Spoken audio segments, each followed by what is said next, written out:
I'm Steve Greenhut. I'm director of the Pacific Research Institute's Free Cities Center. We're a new website and program that looks at ways to improve cities. So obviously one of the most important things in urban life is education. So we're here at the Natomas Charter School in Natomas, which is part of Sacramento, California. And we're talking to Joe Wood about the school and what makes it tick. It's one of the oldest charter schools in California, and why charter schools are such an important part of the urban fabric in California. So this is Joe. Yeah, thanks for coming into Natomas Charter School today. Yeah. And Joe, are you the principal of this? Yeah, great question. So I'm the executive director, which is sort of like a superintendent in our organization. So I work with all 5 academies. So we are one K-12 school, and then we have 5 academies that make up that school body. Yeah, so I thought we'd start, maybe tell me a little bit about the school, its founding, and the size, just the basics that people might not know. So our school was founded 30 years ago. We're one of the original charter schools in California. We were founded by 2 teachers who were middle school teachers in the school district at the time. And in the early 90s, the then superintendent of the school district knew that there were going to be a lot of houses that were coming to Natomas, and they were trying to think about different ways they could serve the student population. And so he was actually advertising how this newfangled thing called charter schools. So these 2 teachers actually started a program. It was our middle school program. We now refer to that as Leading Edge. And then over the 30 years, we sort of grew into these 5 academies. So we have everything from an elementary program, so it serves TK to 5th grade. We have 2 middle school programs. One was the Leading Edge program that I mentioned, but we also have a Performing and Fine Arts program. And then we have 2 high school programs, a blended learning independent study model, and then a Performing and Fine Arts high school. And then we have a homeschool program as well. Number of students? We serve about 1,900 students across all 5 programs. So Joe, talk to me about the beginnings of the charter school movement. We take it for granted now, right? I mean, it's California was on the leading edge, actually. I think there's been some efforts to roll that back thanks to the California Teachers Association. But at the time, what was the public school situation like, and what was the reason that charters became such a thing in California? At the time, in the early 90s, public schools in California were extremely bureaucratic. It was about following rules, policies, and procedures, and we had sort of lost sight of why we're originally here, which is to serve kids. And so one of the original ideas around the charter schools movement here in California was, how do we have less bureaucracy? How do we sort of cut through some of the red tape and really give teachers the power to figure out what's going to best serve kids? And so in the case of our particular school, the 2 teachers that founded it, what they saw is that the school system they were a part of served kids that were performing really high academically, and also maybe serving kids that had unique needs. But the kids that were sort of in the middle were the kids that were kind of getting lost a little bit. And so the real idea of Natomas Charter School from the beginning is, how do we create a program where the instruction can be, we call it purposeful, relevant, and engaging, and really be, in the 2020s we might refer to as project-based learning or technology-infused learning. Those were some of our original core elements, but what it really went back to is, how do we make learning more relevant and engaging for kids, and therefore produce better student results? And that was the original genesis of our school. Charter schools, I mean, basically they allow more flexibility, right? And there's less of a bureaucratic process to move teachers around. Maybe explain how that works. Well, and I would say, over the years, charter schools are being, from a legislative standpoint, being increasingly treated like school districts. So some of the lack of bureaucracy that maybe existed in the 90s has come back. But I think fundamentally what charter schools have done and continue to do is provide options for students and families. We acknowledge that not every kid is the same, and every kid needs something a little different. And so there should be different options in the community available for kids. Also, we really acknowledge that it sort of takes a village to really raise a child, and so we need teachers, parents, grandparents, whatever family members are supporting them, and the child themselves to really work together. And so, at Natomas Charter School at least, we have a lot of structures in place that are really about those three entities working together and recognizing that, some kids need a sports-oriented middle school experience, some kids need an arts-oriented middle school experience, other kids might need more of an independent study experience, and all of those experiences are really important. Natomas Charter School too, we not only have we, established a 30-year-old charter school that has produced very significant positive results for students in our community, we also really inspired the school district that we're a part of to do more in terms of choice. So we are one of actually 4 charter schools that are authorized by the school district, 3 of which are fully independent, 1 of which is more closely associated with the school district.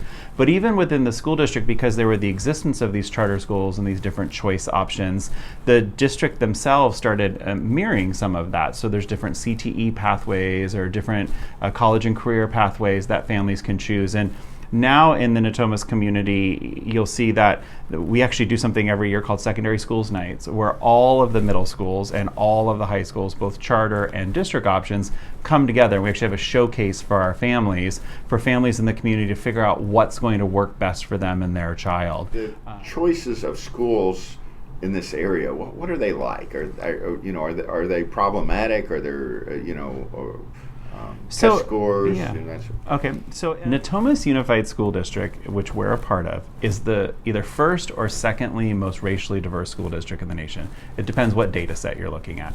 We're also exceptionally linguistically diverse, religiously diverse. We have quite a few LGBTQ families that live in our community. So recognizing that we have that large diversity in our community, there are all sorts of different choices for kids, and there's not really any good choices or bad choices. Often what I find in helping families kind of figure out the choice process is figuring out what is their child's passion and purpose. What are they looking to accomplish as a student, and then maybe further on with their careers. But also, what do they need as a human? Some kids need a really small, structured learning environment. Other kids want to go to the big comprehensive high school that has the Friday night football and all of the clubs and that sort of thing. And so we really focus on helping kids find what is going to be the right fit for them. And overall, the charter schools and really the district, especially when you look at district test scores or other academic outcomes compared to some of the other organizations in the community, we're actually doing quite well at them. Well, what's your elevator pitch on why someone should come here, right? So you're meeting a new parent, just moved into the area. Why here? So my elevator pitch would be, first and foremost, realize that 75% of our staff members are also parents. So we're highly bought in the sense that we're bringing our own kids here.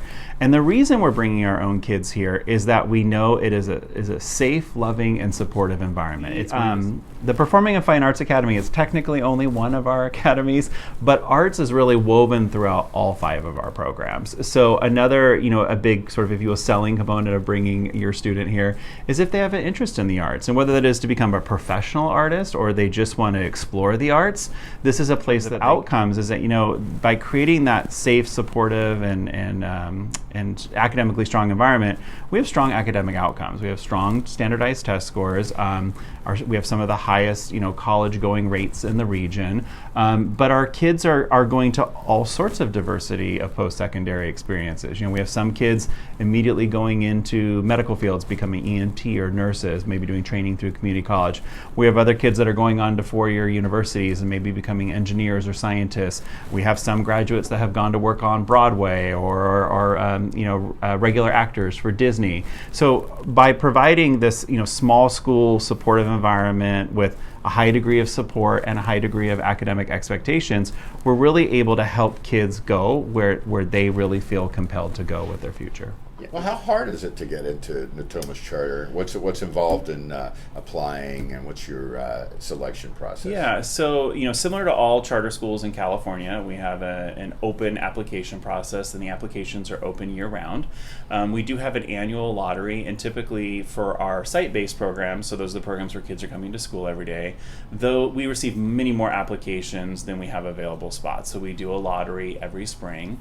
And typically we're probably usually receiving 100% more applications than we have spots for any grade level. So we usually have pretty substantial waiting lists at the same time. And then our non-site-based programs, which are independent study programs, they have a little bit more flexibility to grow when they need to grow, shrink when they need to shrink. So they tend to have applications all year long and don't necessarily have waiting lists. Or if we have waiting lists, it's for a short period of time. Okay, and how did you deal with special needs students? Yeah. Anybody who comes? I mean, yeah. So charter schools in California have to admit any student who meets the residency qualifications in order to enroll. So in the case of our site-based programs, that's literally anyone who lives in the state of California. So if you lived in Los Angeles and you wanted to apply to have your child come to school in Sacramento, you could. You have to figure out how to get them here every day, but you could.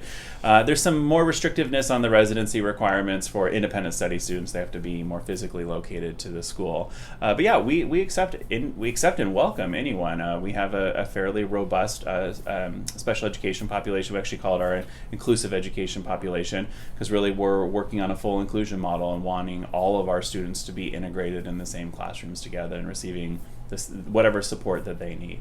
Do you deal with discipline issues differently than traditional public school? Yeah, actually, from my experience professionally, I find that we're actually much more supportive around disciplinary issues. We're actually a little slower to suspend or a little slower to expel than maybe when I worked in a school district. And I think it goes back to, we really have this fundamental belief of we want to support every student and meet them where they're at. And certainly we want to have a safe environment for the whole entire student population. But we also recognize that kids are kids and kids make mistakes sometimes, and we have to figure out how do we support them in making those mistakes and learning from those mistakes, and while at the same time keeping our school safe and healthy. Yeah, so tell me about your homeschooling portion of it and how that works out.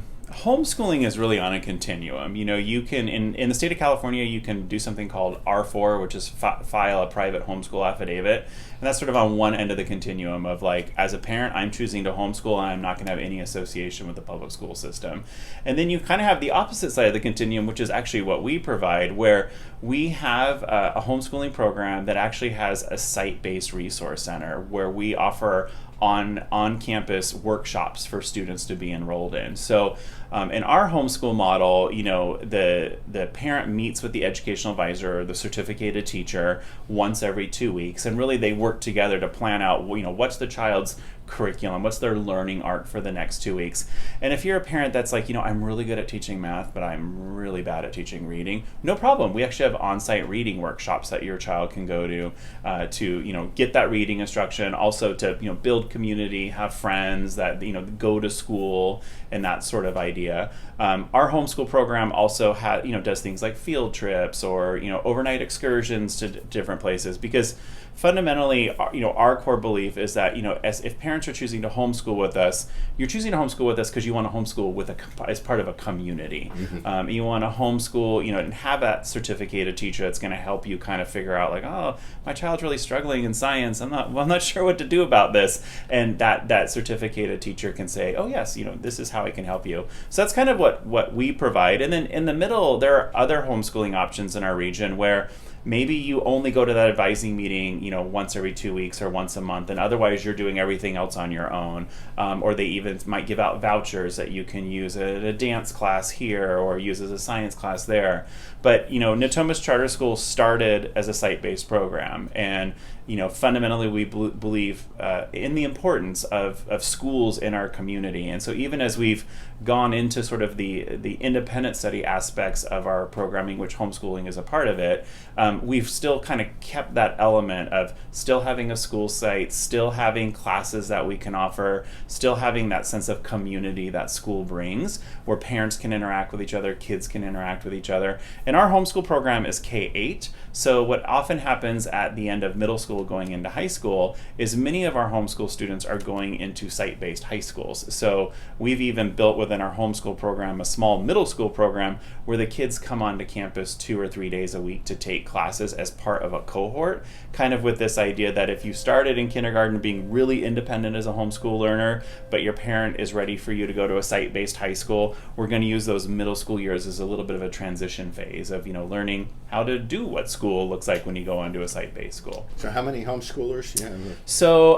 currently our homeschool enrollment is around 175 students. And so we've seen that population get as large as 275, 300 students during the pandemic, to maybe as low as 150. So that program sort of ebbs and flows as one of our independent study programs. When I first started here 10 years ago and I met our homeschooling families, they were largely religious families that they wanted more control over the curriculum that their children were being taught.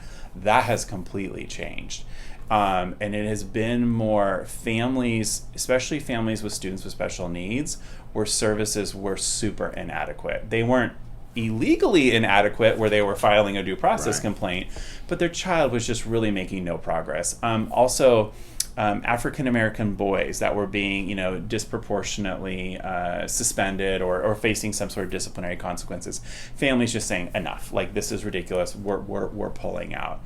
And so going back to your original question, what I definitely have heard is within our homeschooling community, families leaving traditional neighborhood public schools, not because they were super excited about homeschooling, but because those traditional neighborhood public schools were not meeting their kids' needs. And it could be a learning disability, it could be a race or gender related need.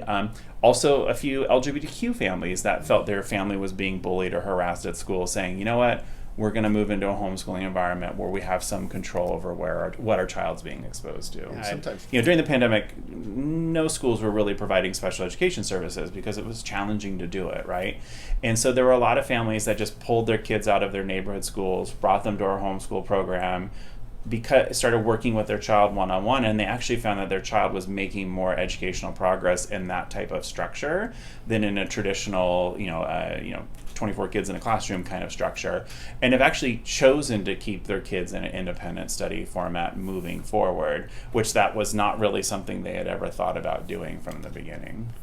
Well, one of our PRI's education guru, Lance Azumi, who you might know. Yeah. So Lance wrote a piece for us talking about how having a vibrant choice model, charters being one of them, helps revive cities. It encourages people to move into cities because they don't have to worry about the education component. And surveys show that parents obviously put education pretty highly when they have kids. So what do you think of that concept and how charters could really help reinvigorate urban areas? I mean, I think it makes complete sense. Fundamentally, in the end, parents care deeply about their children, right? And so as a parent myself, I know my husband and I, when we adopted our son, one of our first questions was, where are we going to send him to school, right? Are we going to live where we currently live? Are we going to sell our house and move to another school district? So I think every family navigates that, if you're an urban family, a suburban family, or a rural family, right?